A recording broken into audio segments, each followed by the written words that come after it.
नमस्कार शेतकरी मित्रांनो, ज्या ठिकाणी आंबा फळांची अशी संवेदनशील अवस्था आहे की फळाच्या म्हणजे सेटिंगच्या अवस्थेतून ते फळाच्या अवस्थेमध्ये रूपांतरित होत आहेत आणि आता वाढ सुरू झालेली आहे. तर अशा अवस्थेमध्ये त्या झाडाची पाण्याची आवश्यकता वाढलेली आहे, कारण आता तापमानही आपल्या परिसरामध्ये 33 डिग्री सेल्सिअसच्या वर जायला लागलेला आहे.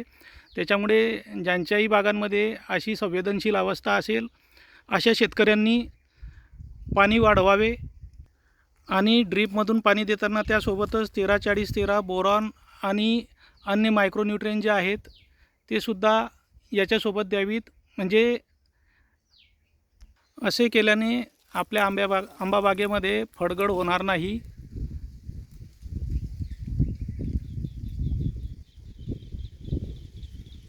तर मित्रांनो, हा उपाय केल्याने निश्चितच आपल्या आंबा उत्पादनामध्ये वाढ होईल. धन्यवाद शेतकरी मित्रांनो.